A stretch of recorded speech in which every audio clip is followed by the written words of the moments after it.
It was a cold, moonless night on November 28, 1981, when the waters off Catalina Island whispered their eerie song. The yacht, Splendour, swayed gently in the black abyss, its shadow almost blending with the darkness of the sea. On board, the infamous actress Natalie Wood was supposed to be enjoying a quiet getaway with her husband Robert Wagner and fellow actor Christopher Walken. Instead, the night ended in a tragedy so strange and unexplained that it would haunt the world for years to come. The world had always adored Natalie, a child star turned leading lady. She was the face of Hollywood's golden age. Yet, at the age of 43, her life had become marred by personal turmoil. After her tumultuous marriage to Robert Wagner ended and rekindled, she seemed to have found peace. But peace can be a fragile thing, and it would prove to be just out of her reach that night. The evening began like many others before it.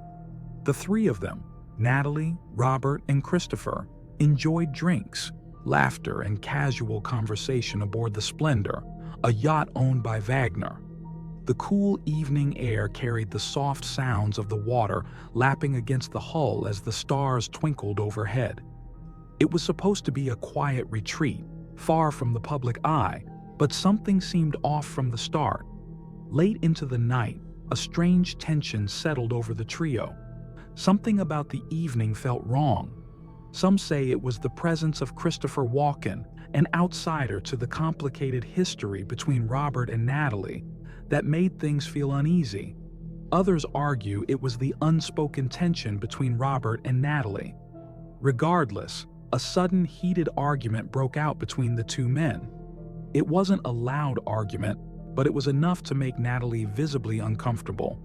Captain Dennis Davern, who had been aboard the yacht that night, recalled the moment with startling clarity.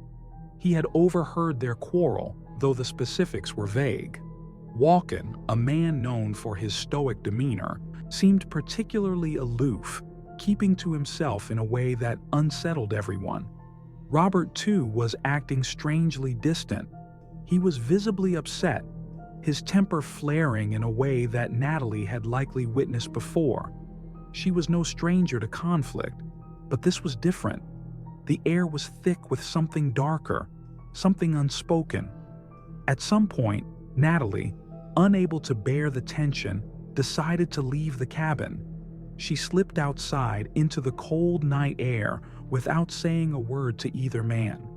The ocean was vast, the boat small, and in the shadow of the night, the sounds of the waves crashing against the hull were the only things that could be heard. It was after midnight when Robert and Walken finally stopped their arguing. By that time, Natalie was nowhere to be found. In the dead of night, the Splendour sat still in the water, the yacht's lights dimmed. Robert, still fuming, didn't notice Natalie was missing at first. But as time passed, the lack of her presence began to sink in. Was she on the boat? Had she gone for a walk? Or had she wandered off into the darkness of the ocean? Panic began to settle in as they searched the small yacht. There was no sign of her anywhere. The search grew frantic, and finally, Robert asked the captain to call for help. In that moment, Dennis Davern realized something was wrong. He had heard strange sounds, footsteps, creaking boards, whispers. Had he heard Natalie cry out? He couldn't be sure, but he knew something wasn't right. By the time morning broke, the search for Natalie was in full swing. It didn't take long for the authorities to find her. Around 8 a.m., her body was discovered in the cold waters, floating just a short distance from the yacht. The sight was horrifying, and the grim reality set in. But was it an accident? Had Natalie just fallen off the boat? The initial report stated it was a drowning, a tragic accident. But as the days passed and the investigation deepened, the circumstances surrounding her death became increasingly suspicious. The details of the scene didn't add up. Her body was found wearing the same nightgown she had worn earlier that evening. How could she have gotten into the water in such a state? No one had heard her scream. No one had seen her fall. And why was she so far from the boat? If she had been struggling, why had no one noticed? The captain's account added another layer of confusion. He initially claimed to have heard nothing unusual during the night, but later, when re-questioned, he admitted to hearing faint cries. Had he heard Natalie call for help? Was there a struggle on the yacht? Or had something far more sinister occurred? Robert Wagner's behavior was also under scrutiny. He was the last person to have seen Natalie alive, and his statements were inconsistent. First, he said that he had been asleep when Natalie disappeared. Then, in later interviews, his accounts became more convoluted.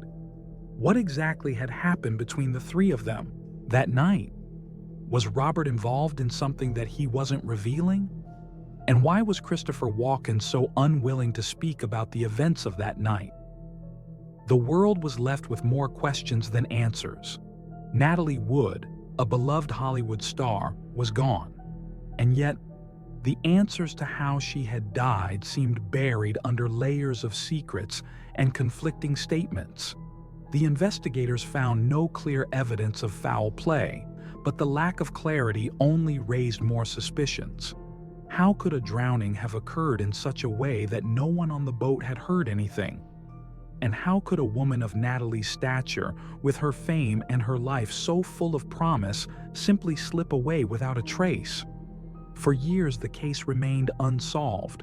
Media outlets jumped at the opportunity to fill the gaps with sensational theories. Some speculated that it was an accident, a tragic slip into the water while attempting to board the dinghy. Others suggested it was something darker. Perhaps it was a crime of passion. Maybe Natalie had been pushed, but the truth was elusive.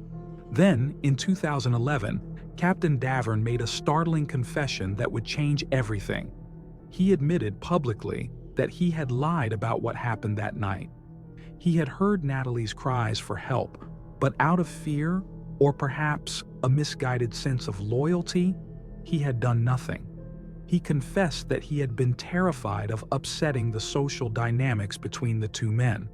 But his revelation only raised further questions. If he had heard Natalie cry out, why didn't anyone else? What had really happened on that boat? The truth, however, remained locked away. Robert Wagner's continued silence only fueled suspicions, as did Walken's refusal to discuss what had happened between them. Some believed that Robert Wagner knew more than he let on, and perhaps Christopher Walken had been caught up in something far darker than anyone could imagine. The authorities reopened the investigation, but they never found definitive proof of foul play. As the years went by, speculation only deepened. Was Natalie's death a tragic accident, or had she been the victim of something far more sinister? Could she have fallen overboard, or had someone pushed her into the cold waters of the Pacific? And if so, who would have had the motive to harm her? As the mystery lingered, so too did the haunting questions. Was there something that happened on that yacht, a hidden truth, a moment of violence that no one had been willing to reveal? Was the truth forever buried beneath the surface of the ocean, just as Natalie's body had been, cold and silent, floating in the dark? The world may never know what truly happened to Natalie Wood that fateful night. The whispers of tragedy and murder will continue to echo in the hearts of those who loved her and those who still wonder, what really happened to Natalie Wood? The answers remain as elusive as the waves that carried her away, leaving only a chilling emptiness where once there was a shining star. Make sure to subscribe to Open Files of True Horror, hit the notification bell,